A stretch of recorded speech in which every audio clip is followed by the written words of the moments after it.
oração e louvor a Deus, certo?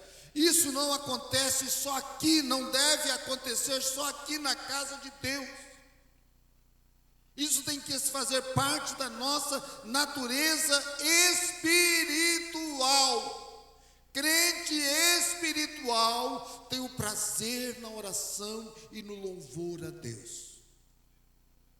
Nós estamos tratando aqui de um homem que tinha conhecimento de quem era Deus. Paulo, que tinha um relacionamento íntimo com Deus, que vivia o poder de Deus. Paulo escreveu nos Filipenses, eu estava lendo hoje, 4:4. Regozijai-vos no Senhor, outra vez vos digo, regozijai-vos no Senhor. E Paulo aqui vai nos mostrar que não depende das circunstâncias para nós orarmos e louvarmos a Deus. Eu estava esses dias meditando sobre o poder da oração, lembrando que a oração não é poderosa, quem é poderoso é Deus. Não podemos esquecer disso. Não existe oração poderosa, existe poder de Deus através da oração. Foi o que aconteceu aqui na vida de Paulo e Silas. Poder de Deus, milagre. Irmãos, nós somos necessitados. Primeiro princípio na oração que nós temos que estabelecer na nossa vida: nós somos dependentes, nós somos limitados, nós somos mortais, nós somos carentes da alegria dos céus. Aleluia, glória a Deus. Nós dependemos de Deus a cada respirar nosso. E muitas das vezes, irmãos, negligenciamos na nossa vida de louvor e adoração a Deus e busca. Essa semana eu estava meditando Mateus 6:33, no capítulo 6 de Mateus, que eu estou fazendo um estudo sobre o Sermão do Monte, e Jesus termina o capítulo 6, no versículo 33.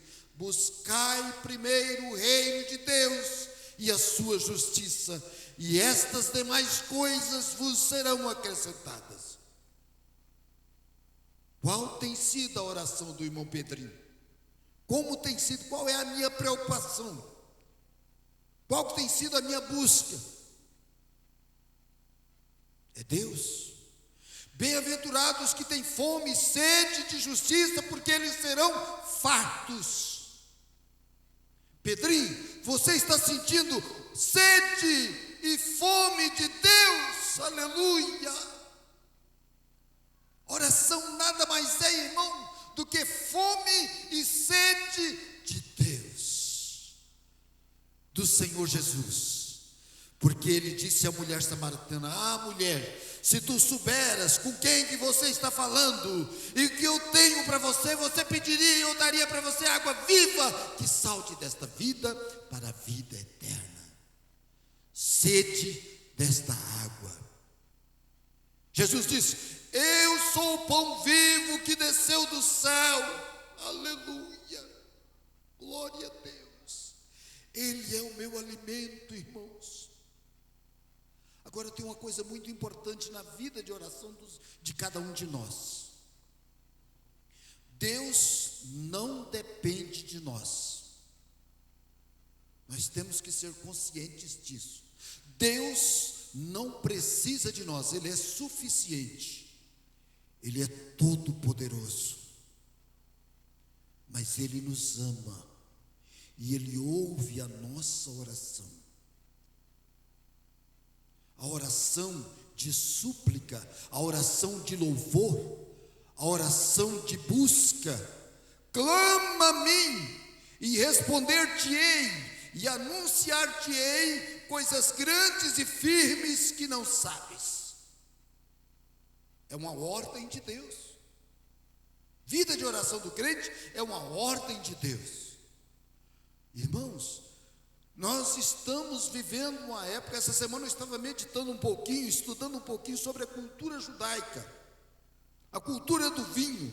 Tem muita gente que questiona: não, o judeu, Noé bebeu vinho, então também posso. Não, isso é diferente. A nossa cultura é outra. Nós estamos vivendo uma dispensação completamente diferente. Ah, mas Jesus transformou água em vinho. Não tem nada a ver. Era uma cultura diferente. Está vendo, irmão? Nós hoje aprendemos que temos que ser sóbrios, equilibrados e ter uma vida de devocional, devoção a Deus. O que é isso? Desejo de Deus, fome de Deus. Bem-aventurados que têm fome e sede de justiça, porque eles serão fartos. Que fartura é essa? É a fartura da glória de Deus, porque todos pecaram e destituídos ficaram da glória de Deus. Paulo era um homem, Paulo, Silas, Timóteo, Lucas, eram pessoas que tinham uma vida de oração, tinham comprometimento com essa disciplina, não negligenciava. Nós temos, irmãos, a enorme facilidade de negligenciarmos a nossa vida de oração. Agora, Paulo estava na Macedônia. Paulo estava em Troade e teve uma visão. E ele, nessa visão, viu um anjo que dizia para ele: passa a Macedônia e ajuda-nos. E ele entendeu pelo Espírito de Deus que ele tinha que ir para a Macedônia. E indo para a Macedônia, ele chegou em Filipos. E chegou em Filipos, ele não desistiu da oração, irmão. Nós somos necessitados da bênção e do milagre de Deus.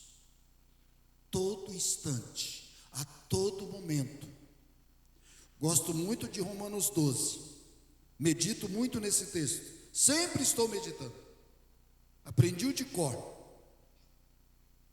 certo? Porque, irmão, o resultado da nossa oração, do nosso louvor a Deus, é comunhão com os céus, é vida, aleluia. É vida, é poder de Deus, é o resultado disso. Nós vemos aqui o que aconteceu com Paulo, e Paulo logo expulsou o espírito de adivinhação daquela mulher, mas aquela mulher dava muito lucro ao povo de Filipos, adivinhando o que ia acontecer, e muitos acreditavam no que ela falava. E os senhores dela, porque ela não era ela era uma escrava dos seus senhores. E agora ela dava grande lucro. E Paulo agora chega. Engraçado, irmão, que eu estava observando esse texto hoje. E no versículo 16, Lucas nos diz o seguinte: e aconteceu que, indo nós à oração, nos saiu ao encontro uma jovem que tinha o espírito de adivinhação, a qual, adivinhando, dava grande lucro ao seu senhor. No versículo 17, e essa, seguindo a Paulo e a nós, clamava dizendo: estes homens que nos anunciam o caminho da salvação são servos do Deus Altíssimo. Ela não mentiu não, irmão. Ela não mentiu. Ela estava falando a verdade.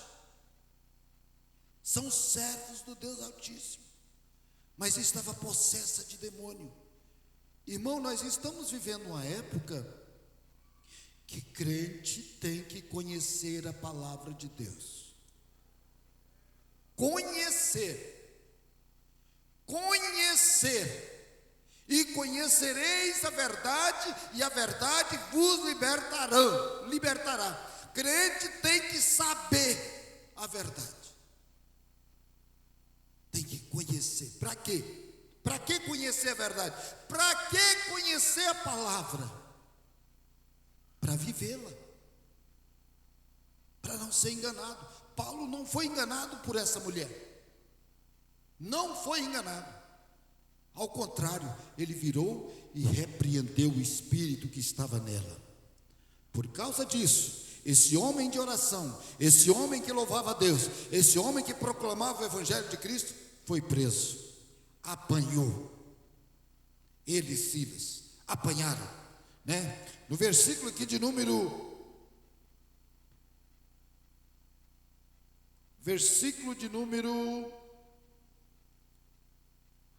23.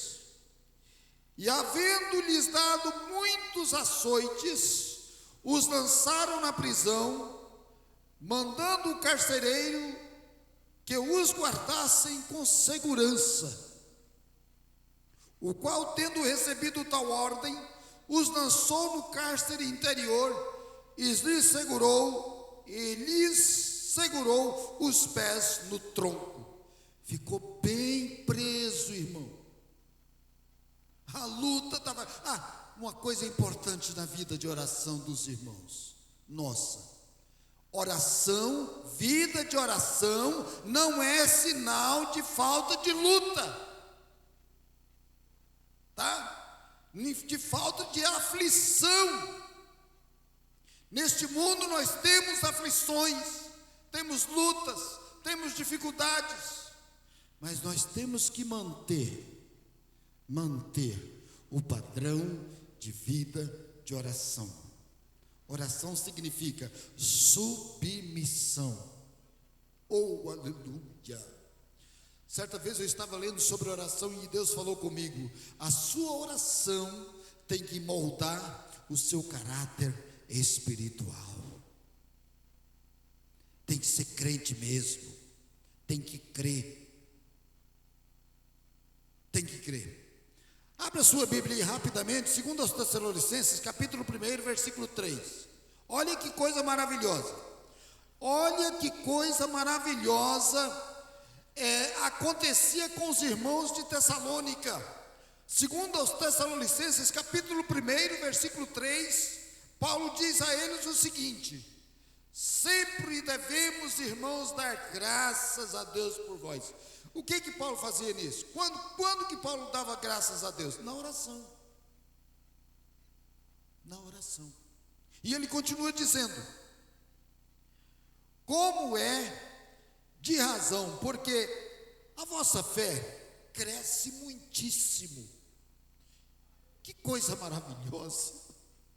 Irmão, a minha vida de oração tem que fazer com que a minha fé cresça no Senhor, a minha fé na palavra de Deus. Irmão, quando eu deixo a minha Bíblia empoeirada para lá, será que eu estou tendo fé na palavra de Deus? Será que eu estou crendo? Será que eu sou dependente da palavra de Deus?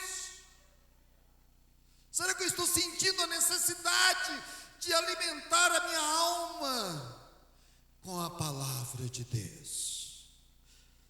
Ela é viva e eficaz. Ela é viva e eficaz. Ela produz vida e vida verdadeira, vida abundante, gozo dos céus, certeza, convicção. A palavra de Deus nos traz convicção do céu. Não temos dúvida do céu. Essa semana eu estava conversando com um pastor e eu aprendi uma coisa muito importante com ele. Mas muito importante. Eu, depois de mais de 50 anos de crente, aprendi. Eu conversando com ele, falou: irmão Pedrinho, você sabia que o nosso espírito não peca? O nosso espírito vai voltar para Deus, mas a nossa alma sim, a nossa alma peca.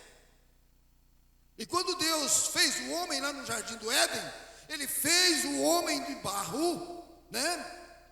E depois dele fazer o homem, Ele soprou nas narinas do homem. E a palavra de Deus, Gênesis capítulo 2, fala: e o homem foi feito alma vivente, diferente dos animais. E o homem foi feito alma vivente. Para quê?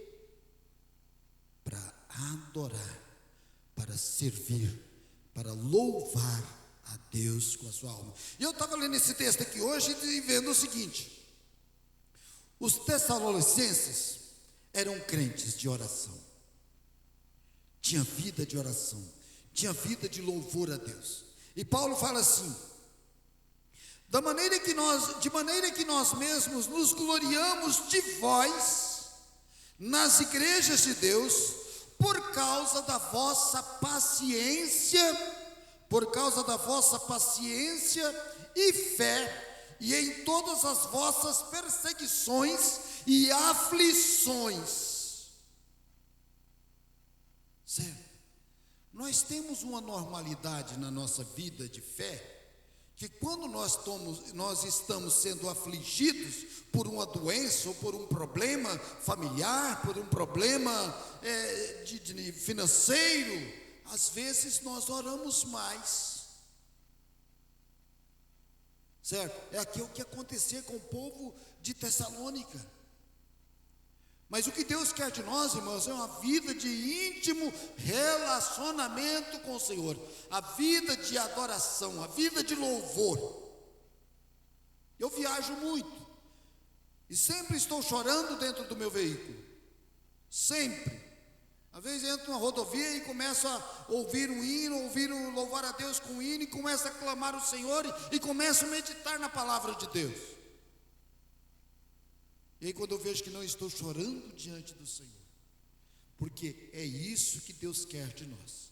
E Paulo e Silas estavam em Filipos, e agora, depois de uma vida de oração, encontra-se preso, apanhado, machucado no cárcere interior, lá embaixo. Quem aqui depende do milagre de Deus? Quem aqui quer o milagre de Deus? Irmãos, nós precisamos do milagre do Senhor todos os dias. Eu era criança, eu lembro de eu orar a Deus: Senhor, eu quero o teu milagre na minha vida espiritual. O resto está tudo bem, mas eu quero o milagre na minha vida espiritual. Eu quero ter mais comunhão com os céus. Eu quero ser mais obediente à voz do Espírito Santo.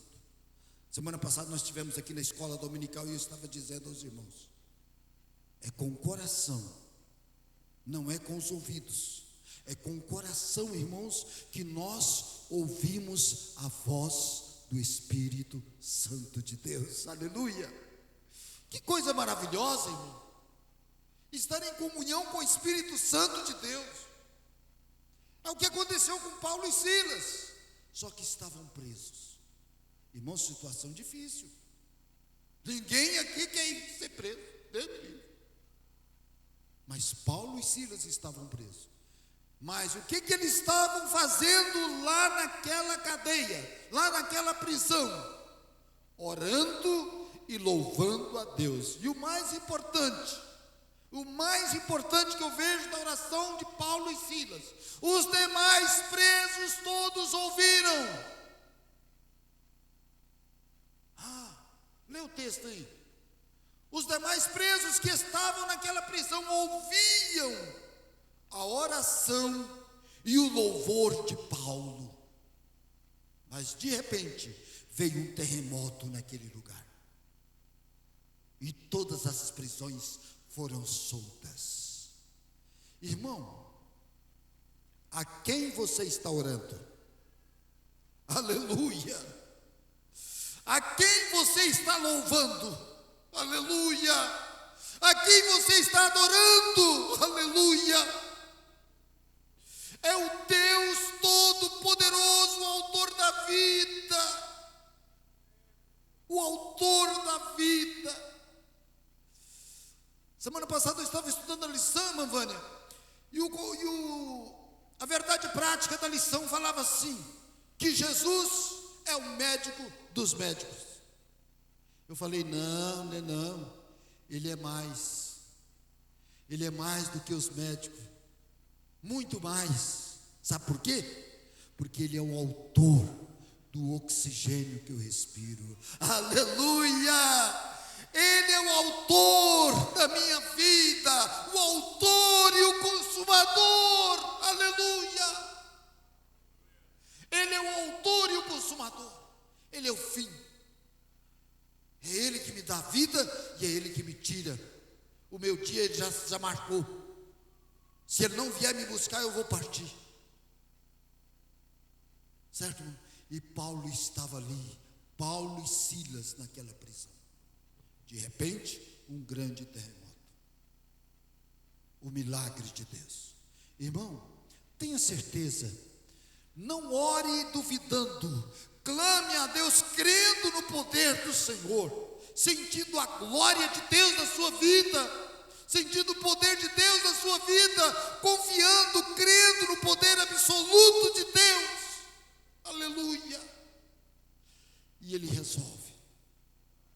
Agora, esses dias eu estava meditando sobre a fé. Que coisa maravilhosa é a fé. E Paulo louvando a Deus pela fé dos Tessalonicenses, né? E eu estava meditando sobre a fé egoísta. Ah, irmão Pedrinho, tem fé egoísta? Tem. Aquela fé que só pensa em mim, só no meu bem-estar, só na solução dos meus problemas. Irmão, a fé ela tem que ser altruísta, ela tem que ser certa em favor de Deus e do próximo. Uma fé que glorifique a Deus, uma fé que espera. Paulo escreveu nos Coríntios, capítulo 15, versículo 26, me parece, ou 19, não sei. Ele fala assim: se esperarmos em Cristo somente nesta vida, somos os mais miseráveis de todos os homens. A fé de Paulo era uma fé no propósito de proclamar a palavra de Deus. Aleluia. Ele orava a Deus, ele tinha uma vida de oração com um propósito glorioso de proclamar o evangelho do Senhor. E hoje é um culto de missões, que você possa viver isto, meu irmão, esta fé para proclamar, para falar através da oração, aleluia, falar através do louvor, falar a palavra de Deus, porque Deus quer que nós falemos, amém? Glória a Deus, que o Espírito Santo continue falando poderosamente em nossos corações.